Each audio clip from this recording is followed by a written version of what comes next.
Hello friends. आज के lecture में हम देखेंगे asynchronous data transfer. Basically data transfer दो फॉर्म के होते हैं, एक सिंक्रोनस डेटा ट्रांसफर और second asynchronous data transfer. Data transfer concept को समझने से पहले मैं आपको सिंक्रोनस ट्रांसमिशन और असिंक्रोनस ट्रांसमिशन क्या होता है वो मैं आपको एक एग्जांपल से समझा दूं। ऑलरेडी ये एग्जांपल आप डिजिटल इलेक्ट्रॉनिक्स में पढ़ चुके हो। आप जानते हो कि काउंटर्स दो फॉर्म के होते हैं, सिंक्रोनस काउंटर और असिंक्रोनस काउंटर। दोनों में डिफरेंस क्या था आपको याद होगा। सिंक्रोनस काउंटर के अंदर आपके पास जितने भी फ्लिप फ्लॉप्स होते थे वो सभी फ्लिप फ्लॉप को एक कॉमन क्लॉक पल्स दी जाती थी। आप देख सकते हो ये क्लॉक पल्स, इसे भी यहाँ पे भी ये वही क्लॉक पल्स मिल रही है, सिमिलरली यहाँ पर भी मिल रही है। इसका मतलब क्या हुआ, जब आपके ट्रांसमिशन सेक्शन में सेंडर और रिसीवर एक कॉमन क्लॉक पल्स पे काम करेंगे तो उसे आप कहेंगे synchronous communication. But as far as asynchronous communication में क्या होगा, कॉमन क्लॉक पल्स पे काम नहीं करेंगे। आप देख सकते हो ये जो फर्स्ट फ्लिप फ्लॉप जो है जेके फ्लिप फ्लॉप, उसको एक क्लॉक पल्स दी गई है, बट ये सेकंड जेके फ्लिप फ्लॉप को कॉमन क्लॉक पल्स नहीं दी गई है। ये फर्स्ट जेके फ्लिप फ्लॉप के आउटपुट में से दिया गया है। ये क्यों किया ये अभी हमें नहीं समझना है। सिर्फ ये समझना है कि यहाँ पे कॉमन क्लॉक पल्स नहीं दी गई, इसीलिए क्या बोला जाएगा, इसे असिंक्रोनस कम्युनिकेशन बोला जाएगा। Is it clear? आओ हम डिटेल में देखते हैं असिंक्रोनस डेटा ट्रांसफर क्या होता है। बेसिकली सिंक्रोनस डेटा ट्रांसफर में क्या होगा कि internal operation in individual unit of digital system are synchronised by mean of clock pulse. Means what? A clock pulse is given to all register within a unit and all data transfer among the inter register according a simultaneous occurrence of clock pulse। जो मैंने आपको समझाया कि एक clock pulse पे पूरा register, एक register में से दूसरे रजिस्टर में पूरा डेटा ट्रांसफर हो जाएगा, इसे क्या बोला जाएगा, सिंक्रोनस कम्युनिकेशन। इसीलिए नेक्स्ट लाइन क्या बोलते हैं, and if the register in the interface, कौन सा interface, input output interface, share a common clock with the CPU register.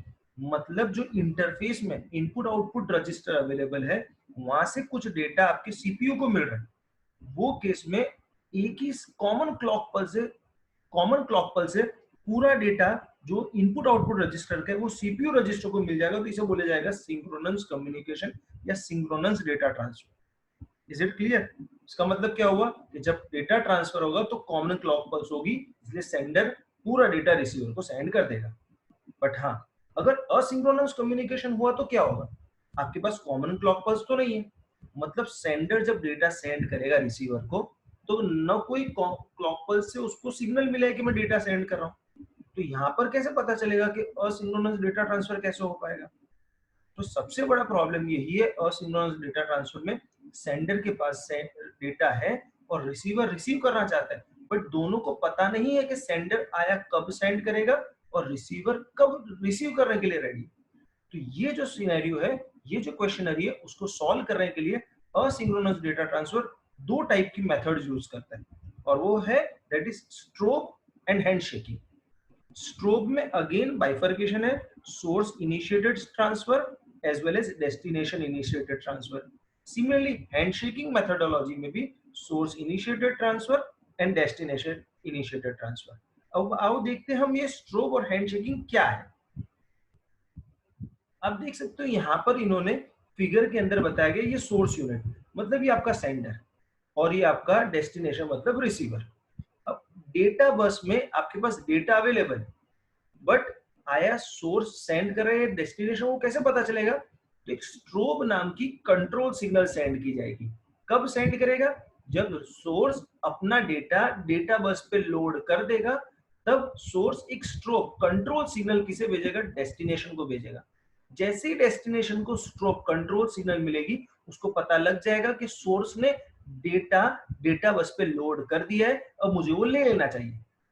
Is it clear? इसीलिए आप फिगर में देख सकते हो जो डेटा बस है वो यहाँ पर वैलिड डेटा लोड कर रही है, और उससे कुछ इंस्टेंस ऑफ टाइम के बाद स्ट्रोब की कंट्रोल सिग्नल ऑन होती है, और जब स्ट्रोब की कंट्रोल सिग्नल ऑफ हो जाएगी तब डेस्टिनेशन समझ लेगा कि अब मुझे कम्युनिकेशन कंप्लीट कर देना है। अब आया डेटा बस पे कोई डेटा है भी तो वो वैलिड डेटा नहीं माना जाएगा। बट हाँ, यहाँ पे आपको ध्यान देना है, यहाँ पर सोर्स खुद इनिशिएट करता है किसको? स्ट्रोब को। इसलिए इसे बोला जाता है source initiated. Is it clear? मतलब सेंडर जब बोलेगा मैं डेटा सेंड कर रहा हूं, is it clear? But her time ऐसा जरूरी नहीं है। सेंडर के पास डेटा सेंड करने के लिए रेडी है, बट डेस्टिनेशन फिलहाल अभी रिसीव करने के लिए रेडी नहीं हो, तो वो केस में ये सिनेरियो को आप डेस्टिनेशन के पर्सपेक्टिव से देखेंगे। इसलिए आप ये सेकंड फिगर में देखेंगे, data transfer initiated by destination unit. यहाँ पे आप देख सकते हो डेस्टिनेशन यूनिट स्ट्रोब सिग्नल भेज रहा है।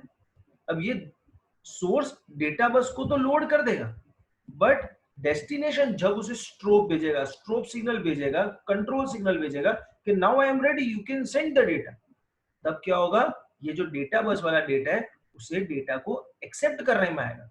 अनलेस एंड अनटिल डेस्टिनेशन अपना कंट्रोल सिग्नल नहीं भेजता है, ये डेटा बस पे भले डेटा अवेलेबल है बट उसे कोई रिसीव नहीं करेगा। Is it clear? तो यहां पर आपके पास दो ऑप्शन थे स्ट्रोब में, सोर्स इनिशिएटेड जब आपका सेंडर सेंड करता है स्ट्रोब मतलब कंट्रोल सिग्नल, और जब आपका डेस्टिनेशन भेजता है तो उसको आप बोलेंगे दैट इज डेस्टिनेशन ओरिएंटेड या destination initiated. Is it clear? Fine. But यहां पर आपको सबसे बड़ा ये ध्यान देना है कि जब कभी भी आपका स्ट्रोब कम्युनिकेशन होगा तो वो केस में आया सोर्स डेस्टिनेशन को सेंड कर रहा है या डेस्टिनेशन सोर्स के पास से कुछ एक्सेप्ट कर रहा है, तो वो केस में आपका कंप्लीट कम्युनिकेशन हुआ या नहीं हुआ ये आपके पास इंफॉर्मेशन नहीं है। सोर्स ने तो भेज दिया डेटा, बट डेस्टिनेशन ने क्या ये डेटा लिया या ना लिया वो आपको पता नहीं है। तो ये सबसे बड़ा डिसएडवांटेज है स्ट्रोब का, जो आपको नेक्स्ट स्लाइड में देखने मिलेगा। Yes, disadvantage of strobe, source unit that initiate the transfer has no way of knowing whether destination have actually received the data that was placed on the bus। बस पे तो load कर दिया पर उसने लिया या नहीं लिया वो पता नहीं है।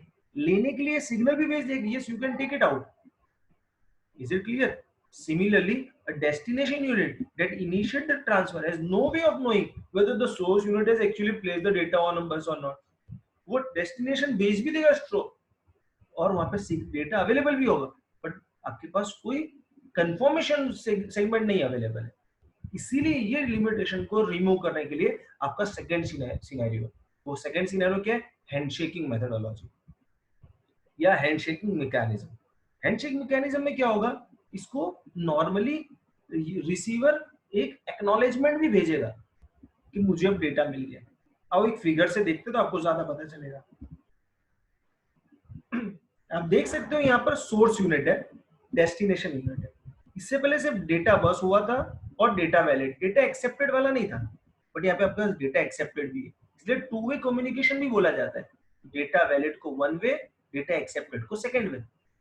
Is it clear? मतलब क्या हुआ, जब डेटा बस पे सोर्स अपना डेटा लोड कर देगा तब डेटा वैलिड नाम से कंट्रोल सिग्नल भेजेगा डेस्टिनेशन को, और जब डेटा वैलिड नाम की control signal destination unit receive करेगा तब डेस्टिनेशन डेटा एक्सेप्टेड का एक कंफर्मेशन भेजेगा, और ये बेसिस से सोर्स को पता लगेगा कि जी हाँ मेरा डेटा डेस्टिनेशन के पास पहुंच गया है। और ये सिनेरियो को नीचे टाइमिंग डायग्राम में उन्होंने समझाने की कोशिश की। कैसे समझा रहे हो, डेटा बस क्या करेगा, जब अपने पास डेटा लोड हो जाएगा तो वो डेटा वैलिड वाले सिग्नल को ऑन करेगा, और जैसे डेटा वैलिड वाला सिग्नल ऑन होगा तो कुछ टाइम के बाद डेस्टिनेशन के सेगमेंट में से डेटा एक्सेप्टेड वाला भी आपके फेवर में काम करेगा, और जब तक डेटा एक्सेप्टेड काम शुरू रहेगा, और जब सोर्स यूनिट ये समझेगा कि मेरा डेटा जितनी देर तक बस पे रहना चाहिए था वो रह चुका है, अब मुझे डेटा वैलिड को डिसेबल करना चाहिए, तो जैसे ही ये आप देख सकते हो ये डिसेबल होगा डेटा वैलिड, ये डेटा वैलिड डिसेबल कौन करेगा, सोर्स यूनिट, वैसे ही वही टाइम पे आपका डेटा एक्सेप्टेड को भी डिसेबल कर देगा कौन, डेस्टिनेशन यूनिट। इसको एक टाइमिंग डायग्राम से, एक सेगमेंट डायग्राम से भी बताने की कोशिश की है, एरो डायग्राम से। आप देख सकते हैं यहाँ पे सोर्स यूनिट में क्या मेंशन किया है, प्लेस डेटा ऑन बस that is enabled data valid.